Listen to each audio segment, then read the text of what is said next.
তো hello everyone, সকলকে অনেক অনেক ভালোবাসা আর আমার নতুন একটা ভিডিওতে অনেক অনেক ওয়েলকাম আর স্বাগত।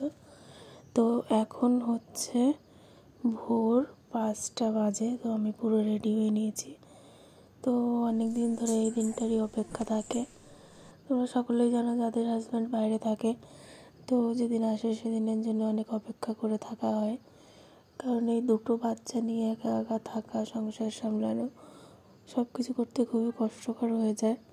তো ফাইনালি আজকে সেই দিনটা চলে এসেছে। 70 দিন পর সে বাড়ি আসছে। তো আমরা সকাল সকাল উঠে রেডি হয়ে দেখো বেরিয়ে পড়েছি।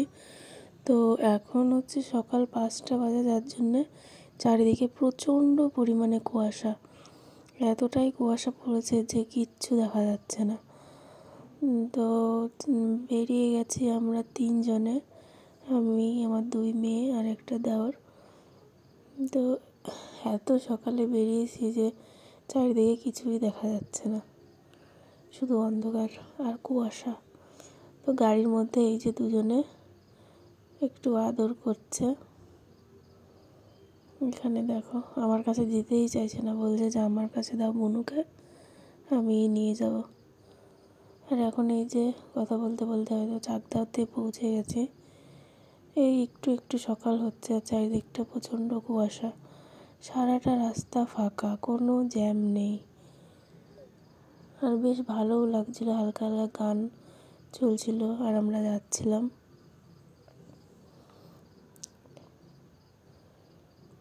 আর এই দেখো গাড়ির ভিতরটা হালকা হালকা রোদ আসছে।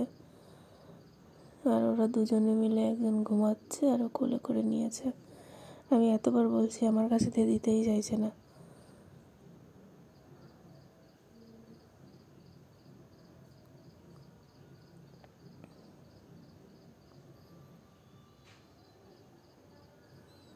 অ্যাকচুয়ালি হঠাৎ করে আসার প্ল্যান হয়ে গেছে।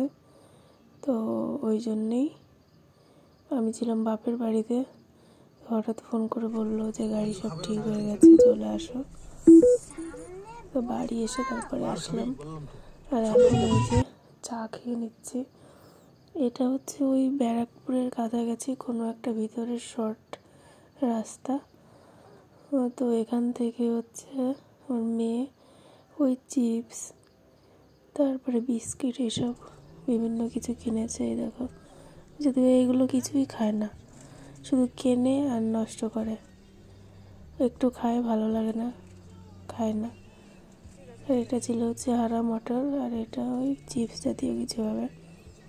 আর আমি এখানে নিয়ে নিয়েছিলাম একটা বাপুজি কেক, কারণ আমার আবার অন্য কোনো কিছুই পছন্দ নয়।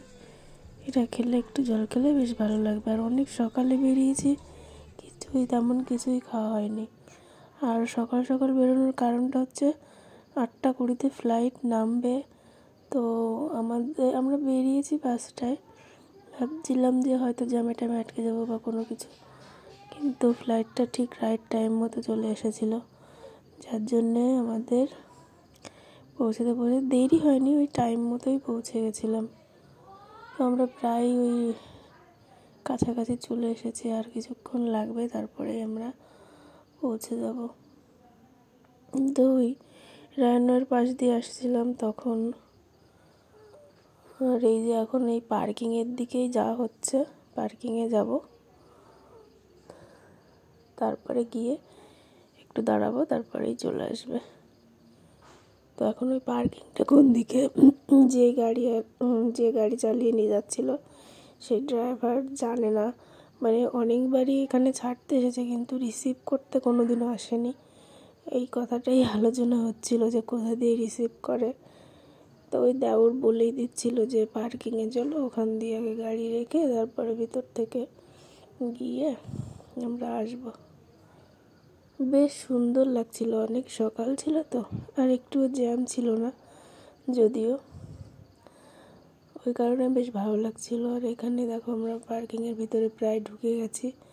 এখন আমরা খুঁজবো যে কোথায় গাড়িটা দাঁড় করানো যায় আর কোথায় আমরা নামি।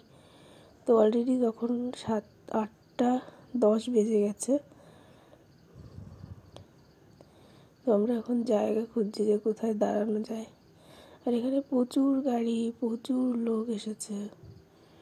দুবাই থেকে ডাইরেক্ট ফ্লাইট কলকাতা, আর ফ্লাইটটা অনেকটাই বড়, এই কারণের জন্যে হচ্ছে তোমার অনেক লোক, আর তাছাড়াও অন্যান্য লোকও এসেছে অন্যান্য জায়গা থেকে।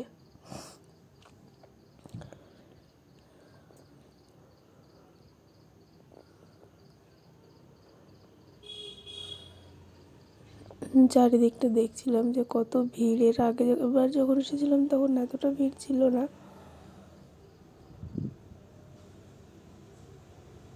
তো এখানে আমরা অনেকক্ষণ দাঁড়িয়ে বসে টাইম পাস করছিলাম, অনেকক্ষণ বলতে ওই 10 মিনিট, কারণ ফ্লাইট নেমে গেছিলো কিন্তু আসছিলই না। আর এদিকে পুচকু কান্নাকাটি শুরু করে দিয়েছিল। ভেবেছিলাম যে যখন আসবে তখন ভিডিও করব, তো তখন আর ভিডিওটা আর করা হয়নি।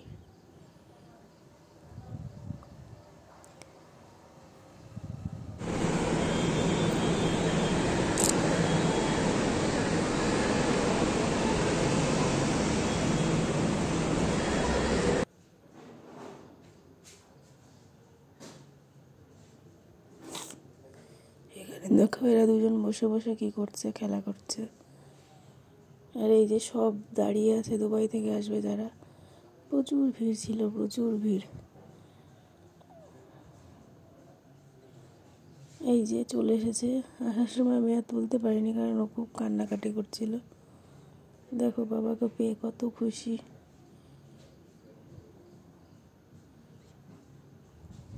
তারপরে এই যে আমরা আসার সময় সরাইখানায় চলে এসেছিলাম, এখানে খাবারটা ছিল দারুণ, আর ওয়েদারটাও ভালো ছিল, বৃষ্টি পড়ছিল, বেশ সুন্দর। তো আজকের মতো এই পর্যন্তই, দেখা হবে আবার অন্য কোনো ব্লগে অন্য কোনো দিন। আজ তাহলে টাটা।